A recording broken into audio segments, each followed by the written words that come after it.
three major issues. Three major issues I jirto. One, waxa waaye distorting of price signals. Two, waxa waaye increase in input costs of business. Three, waxa waaye leads to asset inflation. So midka ugu horeeya idin fahamsiiyo. Distorting price signals. Before uu Faarax buttonkan uu taabtay, all prices in the economy was purely a function, like markuu qiimaha isbabeddelayay economiga, the only reason uu isku beddelaya wuxuu ahaa supply iyo demand. Lacagta supplygiisa iyo adiga supplyga oo waxyaalaha meesha oo suuq yaalo iyo inta lacagta oo supplyga meesha yaalo iyo dadka baahidooda. That's the only thing oo qiimaha beddeli jiray before.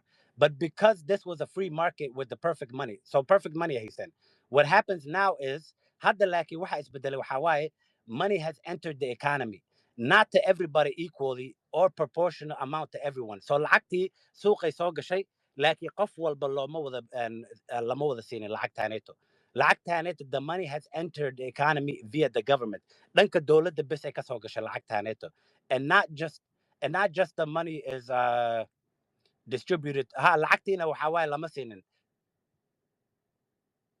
But the money is distributed to the people and the companies closest. Okay, so lacagtaaneeto dadkii oo shacabka lama siinin, lacagtaaneeto dowladdii qaybsatay, shirkadihii dowladda u dhawaaya muxuu ahaa loo qaybiyey, iyo dadkii dowladda u dhawaa ama ha noqoto dadkoodii ama whatever. Waxaaneeta magacuu leeyahay. Haddaa Google garaysiin, waxaa la dhahaa the Cantillon effect. waxa waaye magacuuba leeyahayba sheekadaaneet wax la qarinooyo maaha. Haddaa Google garaysiin, mar walba ee dowladda lacag daabacaan, waxa waaye why do you think uu stock marketka kor u kaco? Why do you think uu guriyaasha qaali u noqdo?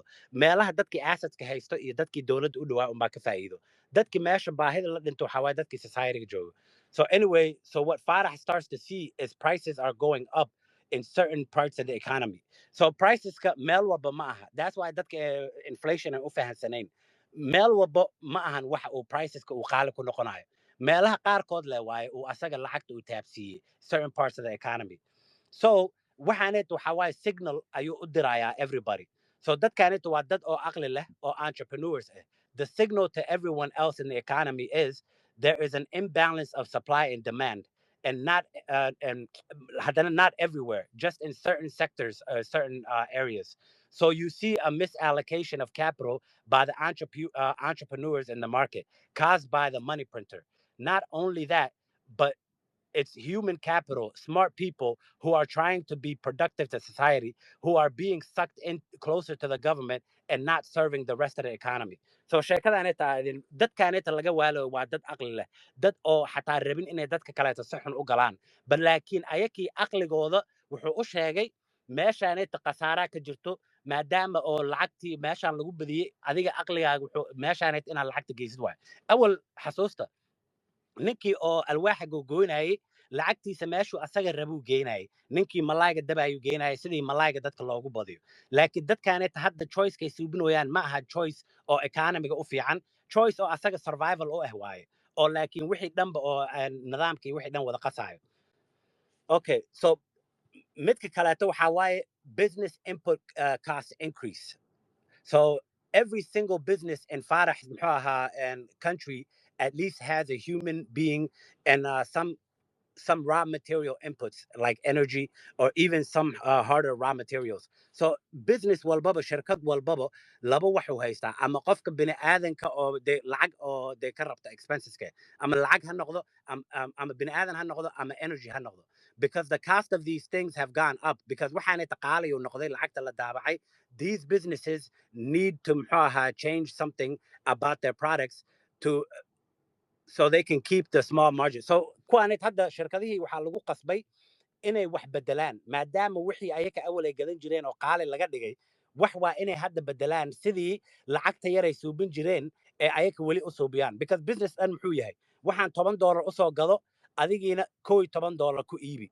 So sheekadaasay rabaan weli halkii dollar ay suubin jireen inay suubiyaan. So dadkaaneeto lacagtii la daabacaya ku qasbooyo ayakana inay wax suubiyaan ay ka bedelaan businesskoodii.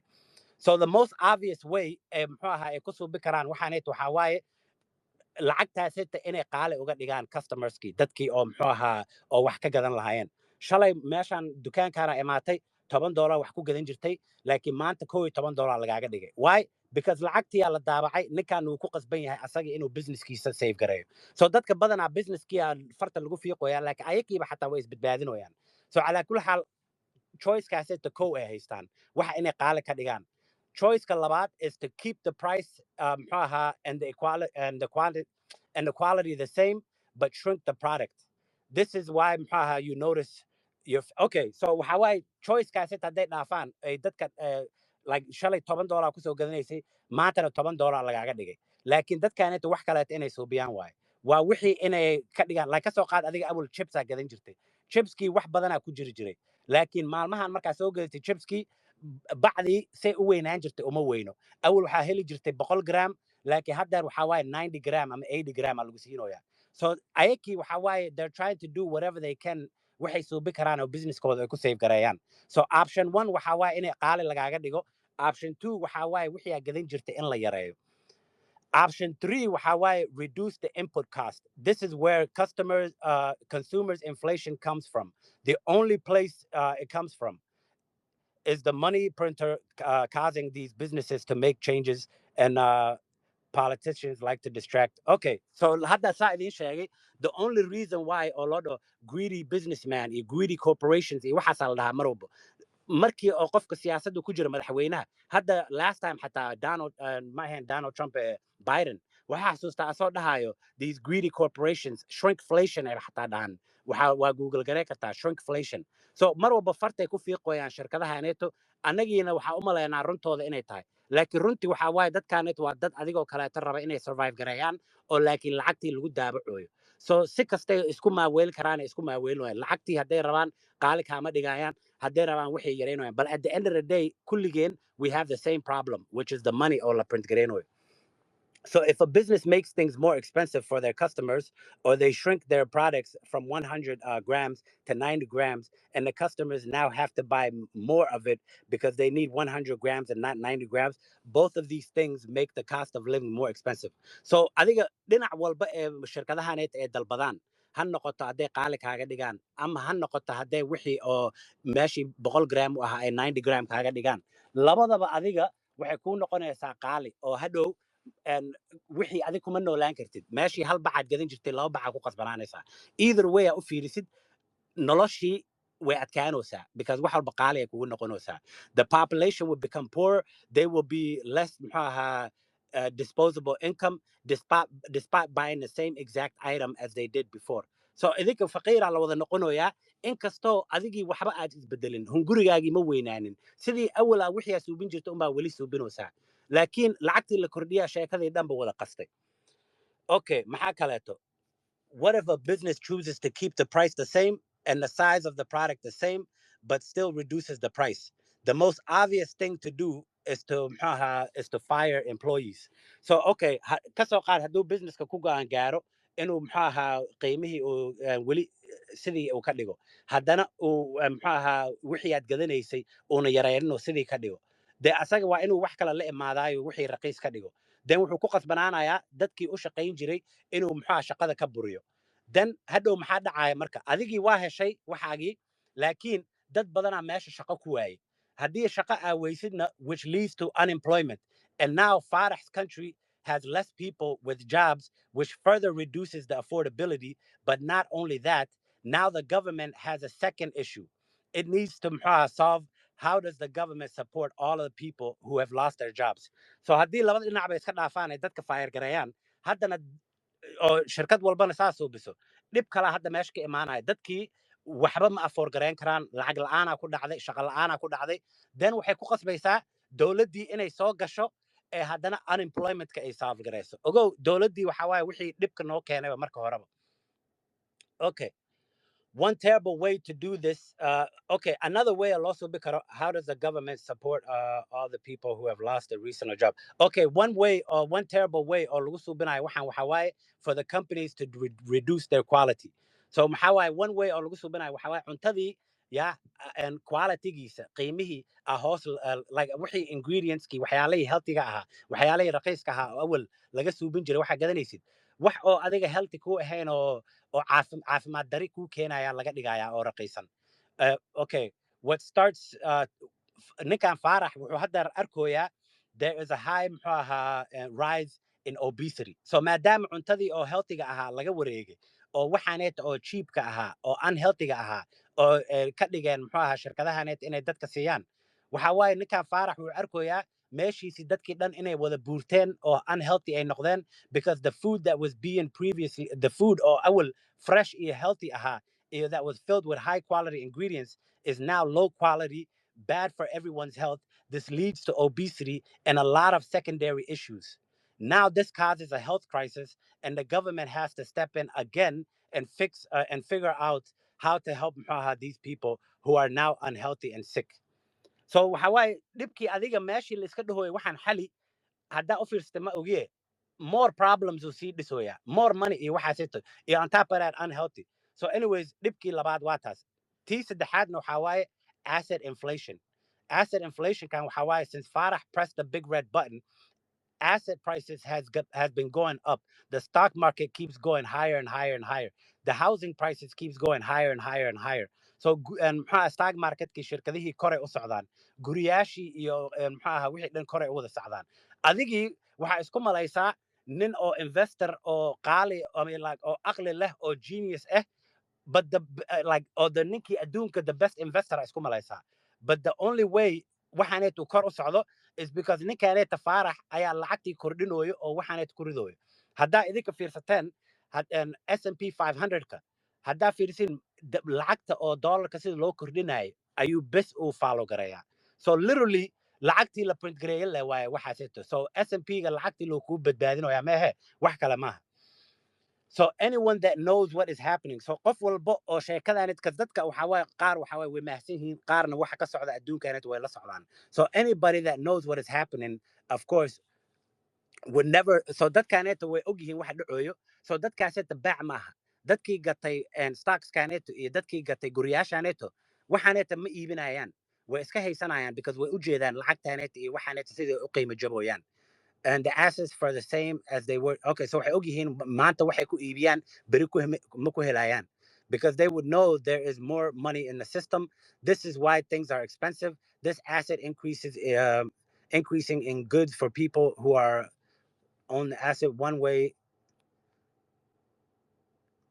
Okay, so this is why there's wealth inequality in the economy, but not just that, but homes are now way too more expensive. So had the guriyashi hata. Okay.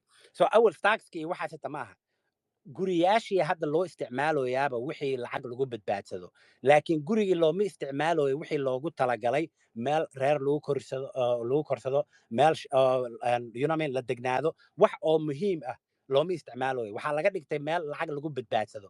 Laakiin waxa sita looma isticmaal lahayn waxaaneed haddii lacagta weerar lagu haynin oo la kordhinayn. So hadda maxaa dhacay maadaama guriyaashii qaale u noqdeen. Now the government has another problem. Homeless problem a government ka haystaan hadda. They have to deal with this problem as well, which leads to more government intervention. So I will like every single thing ay isku dayaan inay hagaajiyaan dhib kaleeto oo kasii weyn ay keenayaan. Okay, so now the asset prices are flying. The stock market is on fire. The majority of the smart people in the country are now convinced they have to invest and not hold on to money. That is a melting value of like an ice cube.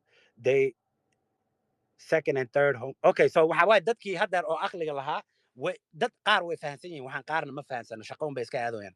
Dadkii waxaan fahansan waxa way waa dad aqli leh waxa way waxa ka dhaadhacsan lacagtoodii inuu qiimo lahayn oo mar walbaba lacag heshidbo lacagta waxa ugu la carartaa stock marketkii ama lacagta waxa ugu la carartaa guri. So dadkii waxay haystaan 2 guri, 3 guri, 4 guri. Oo guriyaashiina dad ay ka kireynayaan oo u baahan guri inay degnaadaan. Dadkiina waxa waaye gurigii xataa rentkii xataa ma afford garayn karaan. And the banks are creating more loans, pushing more and more debt through mortgages and loans to the corporations. Now that the housing prices have gone up and everyone has more debt, at the same time, some families are dealing with the affordability of day-to-day life and the fact that it's much harder to buy a house. So dadkii dhan way wada rafaadsan yihiin. Dadkii dhan waxa way guri ma afford garayn karaan. Shaqo ma haystaan. Laakiin dadkii kaleeto assetskii wada gatayna iskama iibinayaan guriyaashii wada gadanayaan dadkii u baahnaa laga wada qaadanayaa. Families who so dadkii reer oo awal hal nin aabihii oo guriga ka ahaa ayaa gurigii dhanba muxuu ahaa lacagtii guriga bixin jiray, cuntadii guriga bixin jiray, wax walbaba ka adkaa. laakiin hadda aabbihii hooyaba labadaba hadday shaqeeyaan xataa yaa allah guri lagu bixinoyaa, yaa allah cuntadii lagu bixinoyaa. And when that happens, your family is like haddana gurigii dadkii way isdagaalooyaan, ninkii naagtu way isku kacsan yihiin. waxa waaye furitaankiyaa badanaayo. dadkii oo xataa guursanin waxay dhahayaan lacag uma haayo inaa guursado, ilmo lama dhalaayo. waxyaalo badan ya oo lacagtaaneeta ee ku kooban tahay oo dadka ay fahansanayn aa dhacayo. so waxa waaye xataa birth ratekii wuu decline garaynaya. so because ilmo lama dhalooyo, and wuxuu arkayaa ninkaaneta Farah, because you have a decline in birth rates, Farah starts to see a change in his country across the population. So wuxuu arkayaa ninkan Farah maadaama ilmo la dhalooyin, wuxuu arkayaa fewer children ilmo la dhalayn, and older generations are living longer. So dadkii way duqoobayaan, laakiin dad yar yar oo shaqeynaya iyo you know what I mean economiga wax u soo keenaya ma jirto. dadkii way hadda waxa Japan ka dhacay waay. I don't know Japan hadda aragteen maxay ahayd 50 60 70% waa wada odayaal waay dadka dhanba. wax yar meesha dhan ma wada degnaba. Farah now is starting to realize all the promises he made to the older generation about being able to retire at a certain age and having a good quality of life, or finding an income in their retirement won't happen. So ninkaaneta Farah Fiatelo wuxuu ogaaday balantii uu dadkan ka wada qaaday, balantii uu ku dhahay dadkaaneta waa markii adiga saan u shaqaysiin noloshiina dhan waa retire garaynaysiin, wixii dhan balantii uu qaaday. wuxuu hadda ogaaday inuu dadkan dhan u suubi karin. sheekadaas waxa waaye wax Mareykan ka socota hadda social security-ga. dad badanaa laga ballan qaaday social security oo lacag ku ritay. badanaana waxa waaye dadkan hadda odayaashaana dhammaynayaan baby boomerska la dhaho. dadkii oo millennialska iyo retire garayn doonaan lacagtaas looma haayo. $36 trillion debt ee Mareykan hadda ku jirtaa, laakiin unfunded liabilitieska social security iyo Medicare 200 trillion ka badan ay yihiin. so lacagtaas intee laga keeni doonaa? waxa waaye ninkan Farah wuxuu hadda arka waaye waxyaalihii balantu qaada ma soo bi karo. So for those who are not lucky enough to buy a house and are stuck renting, whereas before they would comfortably rent for 3 to 5 years without the price going up, but now that Farah has printed so much more money that the rent goes up every year. So awal dadkii horta guri maba gadan karin, laakiin rentigii at least waxa waaye 3 sano ilaa 5 sano waxa waaye kirada way ka adkaayeen. laakiin maadaama ninkan Farah oo na wareeriyay lacagtii uu daabacoyaa oo kasii daroyaa dadkii awal 3 sano ilaa 5 sano ku xisaabtami jiray, hadda every single year sanad walbaba qaali uu noqonayaa. kiradiiba xataa hadda ma ka soo bixi karaan. People are now forced to plan for the future and to only think of just one. hadda dadkii awal ka fikiri jiray 5 sano maxaan ka bacdi maxaa soo bin doonaa, 10 sano ka bacdi maxaa soo bin karaa, dadkii hadda waxay ku qasban yihiin maanta, hal isbuuc ka bacdi, hal bil ka bacdi, hal sano ka bacdi. so dadkii dhanba waxa waaye maantay u nool yihiin bas. haddaa aragtid markii Soomaalideena lagu dhaho maalgashi ka fikir, muddo dheer ka fikir, waxaa lagu dhahayaa see ku ogtahay inuu Ilaahay ku gaarsiinayo. adiga see ku ogtahay inuu Ilaahay ku gaarsiinaynin? You know what I mean? So it's a lot of things oo qalad anaga aan u fikiroono. adiga waxaa lagu dhahaa adduunkan waxaa u dadaashaa sidii inaa weligaa dhimanayn camal. aakhire laakiin waxaa u dadaashaa sidii 1 second xataa inaad ku gaaraynin oo dhimanaysid. so waxaas anaga isku keen qasan. Okay, another thing. You're not so sahadaa idinku sheegay maadaama qofka uu 1 day iyo 1 week iyo 1 month iyo whatever uu ka fikirooyo, qofkaaneeto he's not thinking about ilmo kama fikirooyo, guur kama fikirooyo, and you're forced to worry about today and expense for tomorrow. So maanta la ka fikiroosa, bari kama fikiroosa. Even if people are not exactly sure what's going on or why, all they know is that they have to spend their money quickly because these things are okay. So even dadka caadi uma fahansana waxa dhacoyo. The only thing ay garanayaan waxa waaye lacagtaaneed haddaa maanta isticmaali waayo beri waxaas kuma gadan kari, qaali uu noqonaya. so qofkan baac ma aha. He doesn't have to know qofkan exactly wixii dhacoyo, laakiin wuxuu og yahay waxa inuu qaali noqonayo. so qofkan kuma xisaabtamaya nolol dhan oo you know what I mean, because aniga guri ma gadan kari oo isdhahaya. Okay, so anyways, there are those. So give me 1 second, guys. Mesha marayaan rabaa inaan ogaade. Okay, even if people are not exactly okay, All they know is that they spend their money quickly because everything is getting more expensive. People will never be able to buy a house. Why they solve? Okay.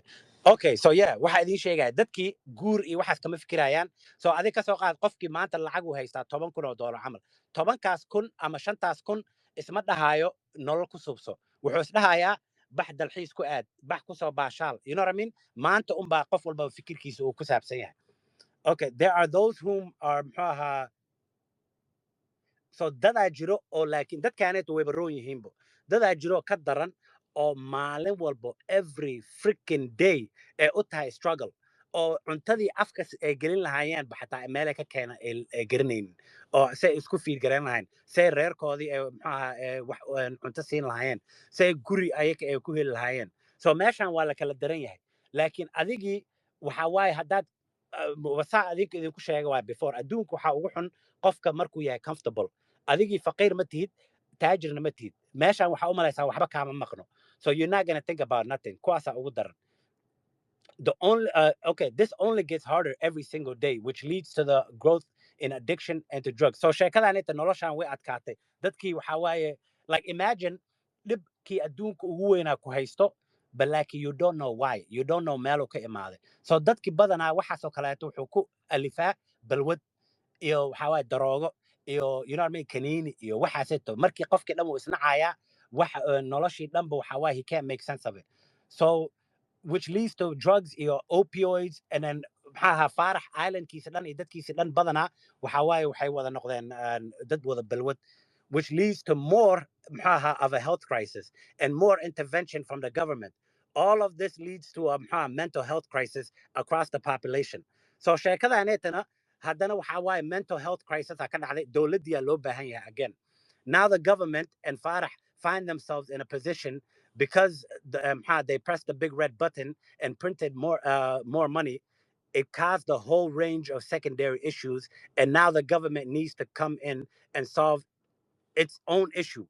Waxaanay saafgareynayaan dhib qof kaloo keena maaha dhibkii ayakay la imaadeen waaye dhibkaanayta mar walba saafgareynayaan laakiin maskiimiinta dadkii ma oga meeshaanayto that's why mar walbaba dadka ee 4 sano walba u dhahaan qofkaanaa dalbanaya so every single time qofkii wuxuu dhahaa aniga democrat ahay aniga qofkaana ahay aniga you know what I mean qabiilkaanayta iyo waxaanayta iyo all this stuff wow distraction waaye the only thing waxa waaye loo baahan lacagta hadii that's why bitcoin ka dadka idin dhahaan fix the money fix the world inta kaleeta dhan waa distraction okay so anyways now it caused a whole range of secondary issues the only way to do that is to print okay so now wuxuu ku qasban yahay waxyaalahan dhibkaaneeto iyo waxaanu asaga keenay inuu xaliyo suu ku xalinaya the same way uu dhibka ku bilaabay the only way uu waxaan ku xalin karo is to print more money and allocate it to certain areas which again distorts the price signals and draws honest entrepreneurs to invest in the wrong companies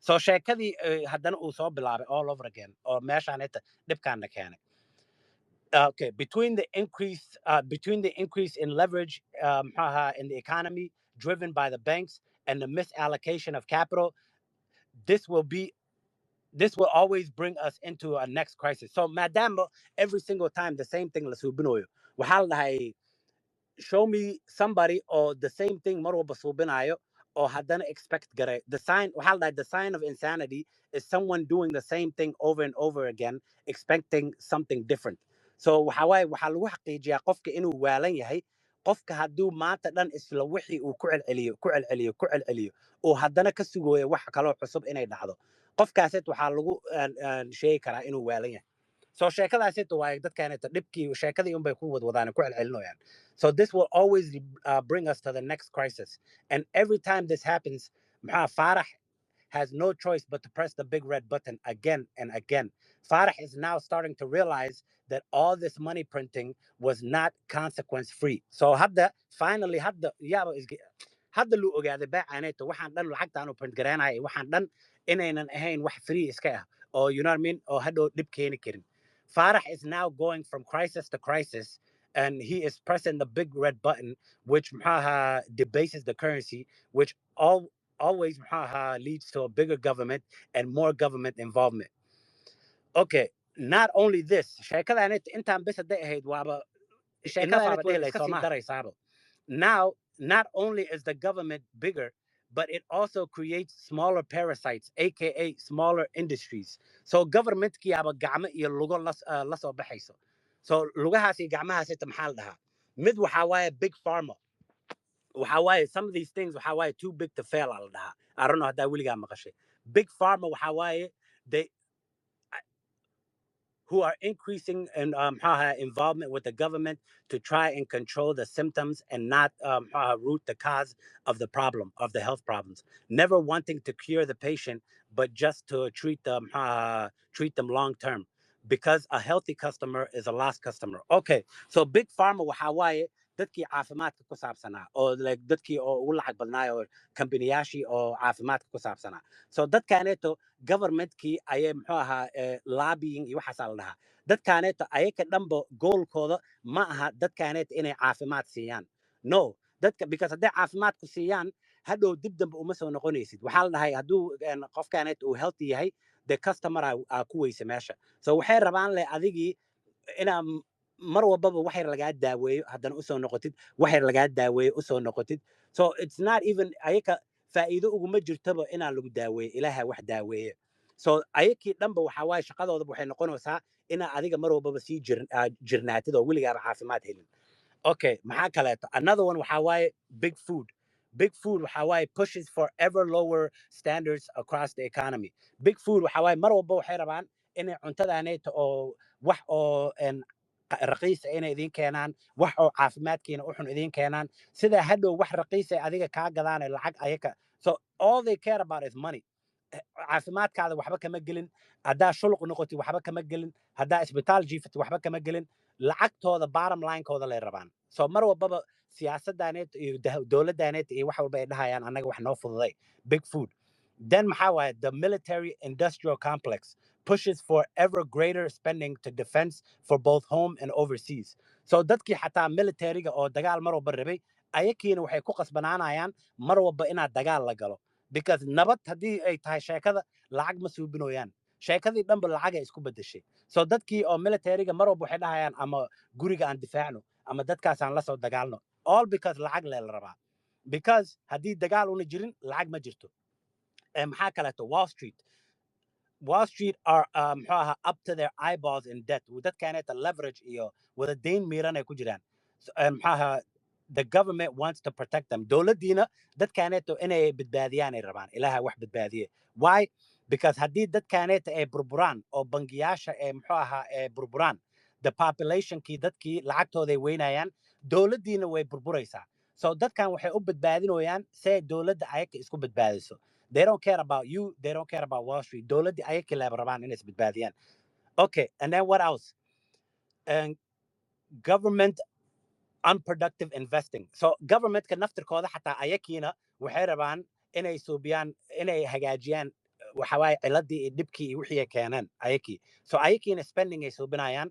And on top of that, siyaasadii dadkii oo imaadaan dad badanaa balan ka qaadaya saana suubinaya. Ayakiina waxa waaye inay suubiyaan wax oo whatever politically motivated thing it is. So sheekadan dhan waxaa la dhahaa all of these industries are called crony capitalism al dhahaa. Cooperatism.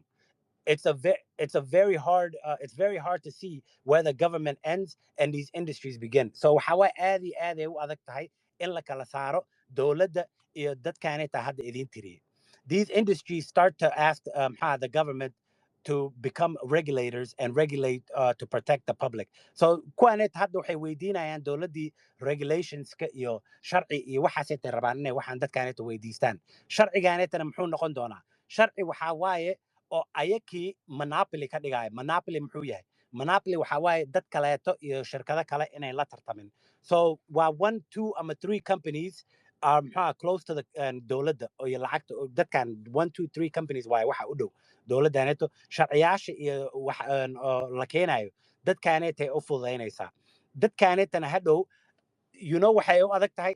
This will stop all smaller companies from coming and competing. So adiga hadda maanta haddaa business furatid oo rabtid dadkan oo kale inaad la tartantid lama tartami kartid because dadkaaneta dowladdii ay la joogaan sharcigaaneti sharcigan noo suubi ninkaan naga qabaa lagu dhahaa so there's no way oo dadkii xataa adiga wanaag kula rabay ee meesha imaan karaan ama meel soo gaari karaan because dadkaanaaba dowladdii isku duuduubay oo mar walbaba maxaa saa u riixaya so adiga waxa u malaysaa hal qof bes inuu meeshaan jiro oo kuu tashanayo laakiin lacagtii dhan iyo systemkii dhanaaba saan isku duuduubanaba you know what I mean oo adigii dhan is working against you so anyway so sheekadan markay saas tahay the quality starts to decline the prices start to rise which is great news for these companies so companies kaneto wixii adiga kuu xumaa ayakay u fiican tahay markii waxyaalaha qiimahooda hoos u dhacaan oo qiimaha waxaan ka wadaa dee qualityga oo waxa لقدين بابور في عنو أذيك 10 سنة كهينايو إيو أما like بابور في عنو 10 سنة كهين جري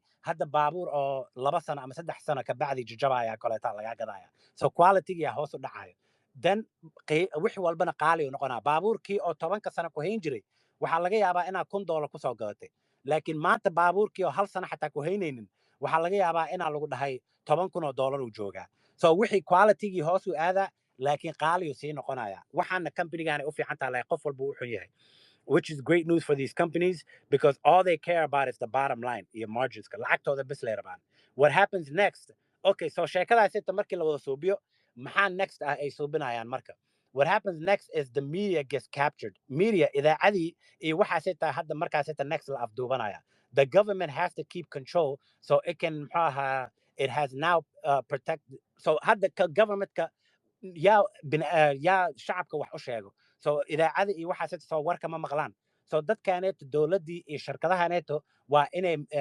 media-haneeto gacanta ku dhigaan sidii dadka runta loogu sheegin so media-hina waa la qabsanayaa so that the industries ka at the expense of the so industries ka sida loo kaalmeeyo bini aadankiina sida loogu tashto so the government cannot allow free speech so free speech ka waa la diidaya that's why aragta hadda UK maxaa ka dhaco mar walba qof uu qadka wax ku sheego ya ama run ha noqoto ama been ha noqoto qofkii waa la xiraaya so waa freedom speech haddana waxay ku dhahayaan internet violence weligaa ma aragta qof internetka kaw lagu siinayo ama lagu dilaayo no waxaan xarfo leh waa lasoo qorooyo so say rabaan waxaanay kaaga dhadhacsiinayaan ay rabaan inay you know what I mean ku dhaha alla waa runtood ha qofkaasita yaa loo ogolaanin waxaas ma dhihi karo no waa loo baahan yahay free speech because waxaanoo kaleetaa maxaa dadka loo sheegi karaa okay, so free speech, the questioning of the companies or the truth to come out because it undermines the authority. So how I run in like a company yashaneto lacagtaneto waxa sita lama ogola badana.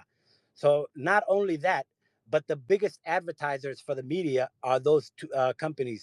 So not only that, media that كانت إذاعة their biggest sponsors dadka lacagta siinayo waa dadkaaneta big pharma iyo big food iyo kuwaaneta waay oo rabaan inay muxuu ahaa you know what I mean beenta u sheegaan so lacagtiyaa lagu aaminsiinoyaa dowladdiina waxaa waaye waxay ku aaminsiinaysaa xoog so xoog iyo lacag labadaba waa lagu aaminsiinoyaa muxuu ahaa media that's why annaga hadda bitcoin bas ma ahe wax naasar la dhaho xataa muxuu ahaa hadda jiro iyo primal kuwaaseta sida bitcoin oo lacagtaada uu free kaaga dhigaayo naster iyo primal uu kaaga dhigaya hadalkaaga free like taas mar kale taa ka dhiganayna okay so maxaa kale the media doesn't want to so the media maadaama kuwan lacag siiyaan oo dawladana xoog ku haysto ma rabaan inay dadkan ka xanaajiyaan oo muxuu ahaa iyo dadkan inta lacagtooda siiyaan ay ka istaajiyaan so when you capture the media and the military industrial complex that always wants war you have the creation of the forever wars so ma xasuustaa hadaayta markaa idin dhahaya dadkii militariga oo rabaan mar walba dagaal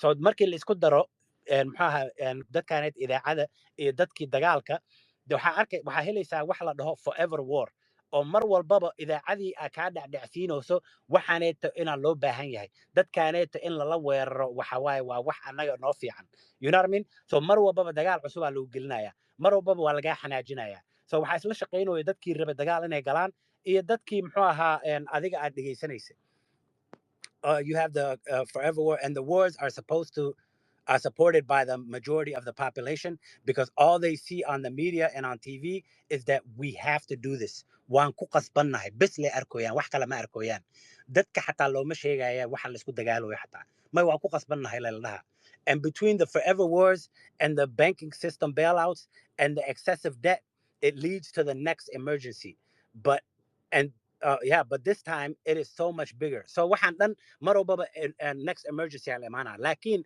emergency-gaaneta mar walbaba it keeps getting bigger, bigger, bigger. Awal markaan bilaabaya waa aragteen waxyaalo yaryar u ahaa. Like hadda aad u sii weynaya. And then the only choice uu Faarax uu hadda haysto waxaa waaye the big red button inuu taabto haddana. Okay, but this time is different. Hadda waxa waaye maadaama sheekadanet ay sii badatay dadkii qaar soo kacoyo. Some of the people no longer kalsoonidii iyo muxuu ahaa lacagtaanet ay u lahaayeen uma laha. Waxa waaye dadkii hurdada ka soo kacoyo. Every time uu ninkaaneta uu red buttonka uu taabto more and more iyo dad badan dad more and more people hurdada ka soo kacoyo oo isdhahoyo warheedha maxaa dhacoyo meeshaan.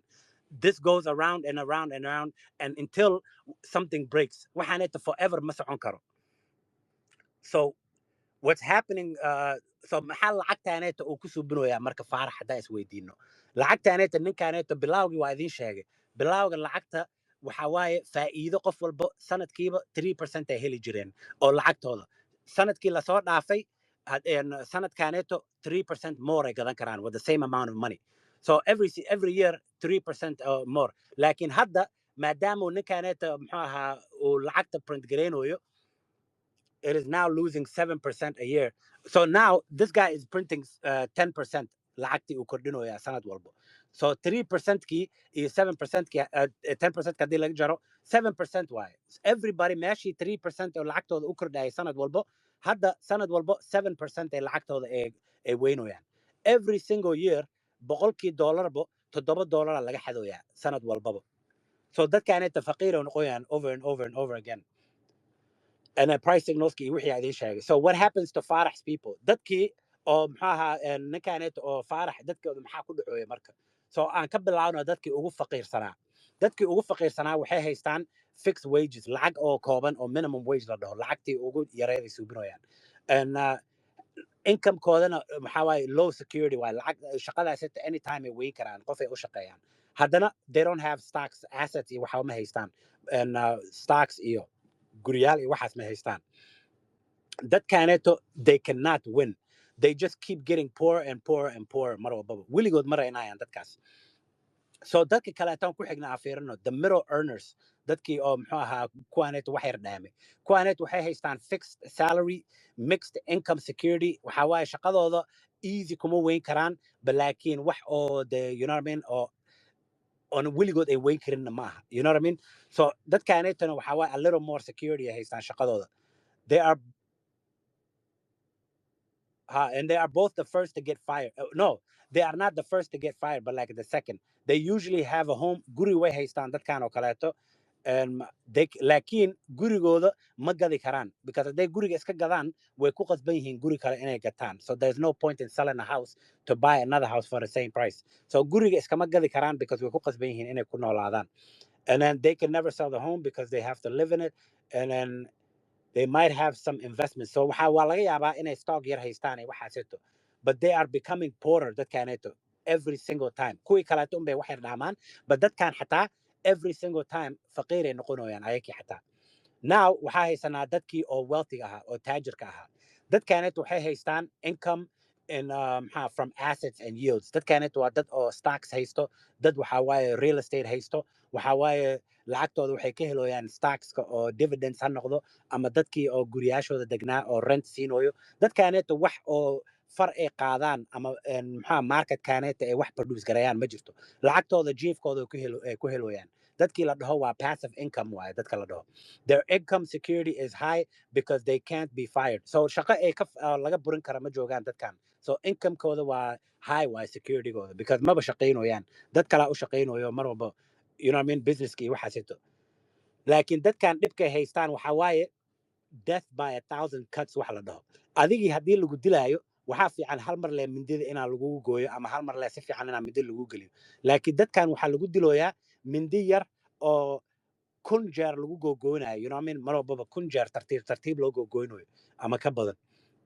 Because dadkaaneeto waxaa waaye let's see death by they see that their wealth as the number continues to increase. So lacagtooda waxay u qiimeynayaan lacagtaaneeto kor u socoto like 1 million ay qaadan jireen maanta 2 million ay u jeedaan then 3 million u aaday then 4 million u aaday laakiin ma tirinayaan 1 millionkii wuxuu goyn jiray you know what I mean 2 millionkii wuxuu goyn jiray laakiin numberkan bes lay u jeedaan oo kor u socdo so xisaabtii si qaldan ay u xisaabayaan but they feel like they're getting poorer so dadkan lacagtii numberkii way u jeedaan kor u socdo laakiin waxay dareemayaan inay faqiir noqonayaan awal wixii ay gadan jireen ma gadan karaan life continues to get harder noloshiina way sii adkaanaysaa that's because the rate in which they are earning money or their yield on their assets is below the rate in which Farah is printing the money. The reason why on number koodu kor u socdo oo ayakiina ay u dareemayaan inay faqiir noqonayaan because lacagtaaneet ay ka helayaan kirada iyo lacagtaan ay ka helayaan stockskooda wuu ka yar yahay lacagtaanuu Farah Fiatalo uu daabacoyo uu kordhinayo so they are getting poorer but laakiin dadkaaneet waxaa waaye I'm okay tagging because dadka kale u jeedaan laakiin okay there's one more group politically connected dadkaaneeto oo siyaasadda maxaa u shaqeeyo politically connected dadkaaneeto government funded waaye dadkaaneeto and they have full job security dowladday u shaqeeyaan their income goes up and becomes even more valuable as society begins to decline continues to decline because the government needs to intervene more and more so dadkaaneeto lacagtooda mar walba kor u kacoyaa because society iyo dadkii way rafaadooyaan maadaamay dadkii rafaadooyaan dowladdii waa lacagtay u baahan yihiin inay sii kordhiyaan dowladdii way sii badanaysaa lacagtiina waa loo sii kordhinayaa ayakii laakiin lacagtan dowladda qaadanayso dadkii ma heloyaan so waa basically sheekadaanet haddaa si idinku sheego waxaa waaye industrialized theft waaye waa basically tuugnimo oo laga dhigay muxuu ahaa business so industrialized theft waaye sheekadaanet so iga raali noqdo waxaa waaye maanta dhan waxaa akhrinayay hadda idinka idin soo saaraya I hope yaa waxba inaa xabeeb isgelinin I hope inaa waxaan ka Really, for me, it's faa'iideen no man should work for what another man can print. And